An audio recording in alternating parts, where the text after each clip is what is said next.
सोचिए, एक बहन साल भर अपने भाई के लिए दुआ करती रही, उसकी सलामती मांगी, उसके नाम की व्रत रखे। लेकिन जब राखी बांधने का वक्त आया तो एक छोटी सी गलती ने वो सब छीन लिया जो दुआओं ने जोड़ा था। जी हां, रक्षाबंधन सिर्फ एक धागा नहीं होता, ये वो वचन होता है जो भगवान को भी निभाना पड़ता है। लेकिन अगर वही वचन गलत वक्त पर लिया जाए तो उसका असर उल्टा भी पड़ सकता है। और 2025 में रक्षाबंधन के दिन ऐसा ही एक समय आ रहा है, भद्राकाल का समय, जो इस पवित्र पर्व पर काली छाया की तरह फैल सकता है। हर साल लाखों लोग सिर्फ तारीख देखकर राखी बांध देते हैं, लेकिन वो ये नहीं जानते कि पंचांग में एक ऐसी छाया होती है जो अगर राखी के दिन पड़ जाए तो उसका प्रभाव केवल रिश्ते तक नहीं, पूरे भाग्य तक पहुंच सकता है। यही कारण है कि इस बार आपको पूरी जानकारी के साथ, शुद्ध समय पर और पवित्र विधि से रक्षाबंधन मनाना है, क्योंकि इस बार का रक्षाबंधन सामान्य नहीं बल्कि वर्षों बाद आ रहे दुर्लभ योगों से युक्त है।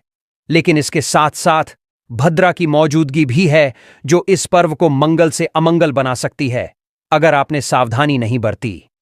लेकिन उससे पहले अगर आप भी चाहते हैं कि आपके भाई की जिंदगी हमेशा खुशियों से भरी रहे तो इस वीडियो को दिल से एक लाइक जरूर करें और कमेंट में लिखिए, जय माता दी, मेरे भाई की रक्षा भगवान करें, ताकि आपकी ये भावना आपके भाई तक ईश्वर के आशीर्वाद के रूप में पहुंचे। अब बात करते हैं 2025 की रक्षाबंधन तिथि की, जो 2 दिनों के बीच उलझी हुई है। कुछ लोग कह रहे हैं कि रक्षाबंधन 8 अगस्त को मनाया जाए तो कुछ 9 अगस्त की बात कर रहे हैं। सच्चाई ये है कि सावन पूर्णिमा की तिथि 8 अगस्त दोपहर 1:04 में शुरू हो रही है और 9 अगस्त दोपहर 3:16 पर समाप्त हो रही है। और उदया तिथि के अनुसार पर्व हमेशा अगले दिन मनाया जाता है, इसलिए रक्षाबंधन 9 अगस्त शनिवार को मनाया जाएगा। अब आता है सबसे बड़ा प्रश्न, भद्रा का साया कब है? तो ध्यान दीजिए, भद्रा काल शुरू होगा 8 अगस्त सुबह 9:15 से और चलेगा रात 2:32 तक। तो जो लोग कह रहे हैं कि 8 अगस्त को राखी का पावन पर्व मनाया जाएगा, तो आप लोग ऐसी बातों में बिल्कुल भी ना आए। 8 अगस्त को भद्रा का साया रहेगा। इस दिन किसी भी तरीके की राखी का पावन पर्व नहीं मनाया जाएगा। राखी बांधना न तो शास्त्रों में साफ कहा गया है। भद्रा काल में कोई भी मांगलिक कार्य जैसे विवाह, नामकरण, गृह प्रवेश या रक्षाबंधन वर्जित होते हैं। भद्रा को लेकर एक बहुत प्रसिद्ध पौराणिक कथा है। जब रावण ने अपनी बहन से भद्रा काल में राखी बंधवाई थी और साल भर भी नहीं बीता कि उसका सर्वनाश हो गया, क्योंकि भद्रा शनिदेव की बहन थी, जिसे ब्रह्मा जी ने श्राप दिया था कि जो भी कार्य उसके समय में होगा वो अंततः विनाश लाएगा। यही कारण है कि पुराणों और शास्त्रों में यह बार बार कहा गया है कि भद्रा का त्याग करके ही किसी भी शुभ कार्य को करना चाहिए। इसलिए 2025 में राखी बांधने का जो सबसे शुभ और शुद्ध समय है वो है 9 अगस्त सुबह 8:05 से दोपहर 1:30 तक। यही वो समय है जब ना भद्रा रहेगी, न कोई दोष, और पूर्णिमा भी अपने प्रभाव में रहेगी। इस दौरान आप राखी बांधेंगी तो उसका फल केवल प्रेम नहीं बल्कि शक्ति, रक्षा और आशीर्वाद के रूप में आपके भाई तक पहुंचेगा। अब जानते हैं पूजा विधि, ताकि जब आप राखी बांधें तो हर परंपरा का पालन भी हो और भावनाएं भी पूरी हों। सबसे पहले सुबह स्नान करें और अगर संभव हो तो व्रत रखें। व्रत रखने से बहन की दुआ में और शक्ति जुड़ती है। इसके बाद हल्के और शुभ रंग के वस्त्र पहनें। सफेद, पीला या गुलाबी रंग शुभ माना जाता है। काले कपड़ों से आज के दिन पूरी तरह बचें। एक पूजा की थाली सजाएं जिसमें हो रोली, चंदन, अक्षत, राखी, मिठाई और एक शुद्ध घी का दीपक। आप चाहे तो आटे का, माटी का या पीतल का दीपक लें, लेकिन दीपक अवश्य जलाएं। सबसे पहले भगवान को राखी चढ़ाएं, विशेषकर भगवान गणेश और श्री कृष्ण को। फिर अपने भाई को पूर्व या उत्तर दिशा की ओर मुंह करवाकर बैठाएं और बहन स्वयं पश्चिम की ओर मुंह करके बैठे। अब तिलक करें, अक्षत लगाएं, फूल या चावल छिड़कें और आरती करें। फिर भाई की दाहिनी कलाई पर राखी बांधें। लाल या पीली राखी शुभ मानी जाती है। काली राखी भूलकर भी न बांधें। राखी बांधने के बाद भाई को मिठाई खिलाएं और रक्षा का वचन लें। भाई भी बहन को जीवन भर सुरक्षा, सहयोग और प्रेम का वचन दे। अब आता है वो चमत्कारी उपाय जिसे हर बहन को एक बार जरूर करना चाहिए। जब आप राखी बांध लें तो कुछ रुपए लें, 5, 11 या 21, उन्हें भाई के सिर से 7 बार वारें और फिर उन रुपयों से एक नई राखी खरीदें। उस राखी को पीपल के वृक्ष पर बांधें, तिलक करें और मीठा भोग अर्पित करें। ये उपाय तंत्र शास्त्र के अध्याय 83 में बताया गया है और ऐसा माना जाता है कि इससे भाई को नजर, ग्रह बाधा, शत्रु और दुर्घटनाओं से जीवन भर रक्षा मिलती है। इसके अलावा एक खास बात, रक्षाबंधन के दिन सुबह उठते ही आईना जरूर देखें। शास्त्रों के अनुसार आईना देखने से राहु, केतु, भद्रा और अन्य ग्रहों के अशुभ प्रभाव कम हो जाते हैं। इसलिए दिन की शुरुआत करते ही आईना देखना आपके दिन और पर्व को शुभ बना सकता है। अब बात करते हैं भोजन की। रक्षाबंधन के दिन घर में सात्विक भोजन ही बनाएं, जैसे खीर, हलवा, पूड़ी, आलू की रसदार सब्जी, मीठी सेवई और रायता।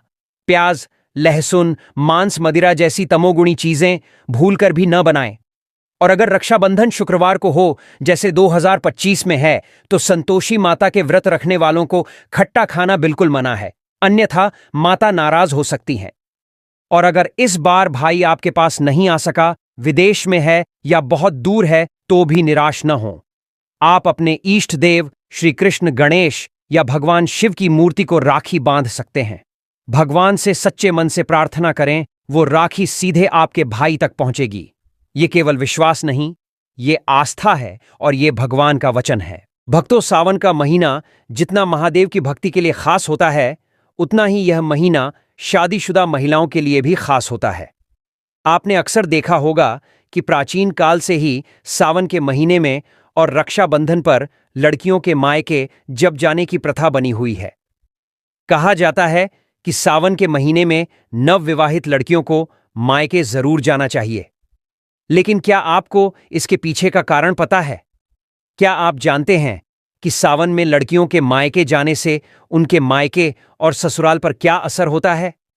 पूज्य गुरु जी का कहना है कि सावन के महीने में जो भी लड़कियां अपने मायके जाती हैं और सावन के महीने में कुछ खास चीजें अपने मायके से ले आती हैं, तो इससे न केवल उनके मायके में बल्कि ससुराल में भी बरकत बनी रहती है और उनके घर में धन दौलत की कभी भी कोई कमी नहीं होती। इसी के साथ गुरुजी ने महिलाओं को कुछ ऐसे उपाय भी बताए हैं जिन्हें करने के बाद वह हमेशा अपने मायके की बरकत को भी बनाए रख सकती है। ऐसे में अगर आप भी अपने मायके और ससुराल का भला चाहती हैं, तो आज का यह वीडियो पूरा जरूर देखिएगा। भक्तों, स्वागत है आपका। प्राचीन जानकारी पर आगे बढ़ने से पहले वीडियो को लाइक और चैनल को सब्सक्राइब जरूर कर दें, जिससे कि श्री बागेश्वर बालाजी की कृपा आप पर सदैव बनी रहे। और कमेंट बॉक्स में सावन का महीना चल रहा है, सच्चे दिल से हर हर महादेव, जय भोलेनाथ अवश्य लिखें, ताकि भोलेनाथ की कृपा आपके ऊपर और हमारे ऊपर सदा बनी रहे और हमें और भी ऐसे ज्ञानवर्धक वीडियो बनाने का मोटिवेशन मिलता रहे। चलिए वीडियो में आगे बढ़ते हैं। भक्तों, गुरुजी का कहना है कि सावन का पवित्र महीना चल रहा है। ऐसे में हर कोई भोलेनाथ की भक्ति में डूबा हुआ है, लेकिन यह महीना शादीशुदा महिलाओं के लिए और ज्यादा खास हो जाता है, क्योंकि सावन के खास मौके पर बेटियों का मायके जाना बेहद शुभ माना जाता है। आमतौर पर शादी के बाद पहले सावन में बेटियां अपने मायके जाती हैं, जिससे बेटियां मानसिक और शारीरिक रूप से बेहतर रह सकें। सावन में बेटियों का मायका जाना एक पौराणिक परंपरा है और माना जाता है कि ऐसा करने से बेटियों के मायके और ससुराल दोनों में ही माता लक्ष्मी की कृपा हमेशा बनी रहती है। भक्तों, ऐसे में गुरुजी ने सबसे पहले यह बताया कि सावन के महीने में या रक्षाबंधन पर शादीशुदा लड़कियों का मायके जाना शुभ क्यों होता है।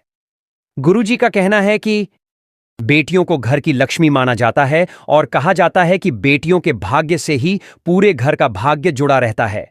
ऐसे में जब बेटियां शादी करके चली जाती हैं, तो घर का भाग्य भी अपने साथ ले जाती है। ऐसे में अगर आप अपने घर में बेटियों के जाने के बाद भी अपने घर की बरकत बनाए रखना चाहते हैं, तो ऐसे में सावन के महीने में जब बेटी मायके आए, तो कुछ विशेष उपाय से आप अपने घर और जीवन की सारी समस्याओं को दूर कर सकते हैं। जैसे जब बेटी सावन में मायके आई, तो उसके हाथों से अपने घर में तुलसी का पौधा जरूर लगवाएं और जितने भी दिन घर में रहे, रोज शाम को तुलसी के नीचे बेटी के हाथों से तुलसी क्यारी में दीपक जरूर जलाएं। इसके बाद जब आपकी बेटी तुलसी क्यारी में आपके घर में धन दौलत और सुख समृद्धि की प्रार्थना करती है, तो ऐसे में आपके घर में बरकत हमेशा बनी रहती है। गुरुजी बताते हैं कि अगर आपका घर नहीं बन पा रहा है या नए घर को खरीदने में दिक्कतें आ रही हैं, तो ऐसे में सावन में जब आपकी बेटी आपके घर रहने आए तो एक उपाय किया जा सकता है। आप बेटी के घर आने पर किसी भी मंगलवार को उसके पैसे से खरीदा हुआ आटा उसके हाथ से गूंदवा लें।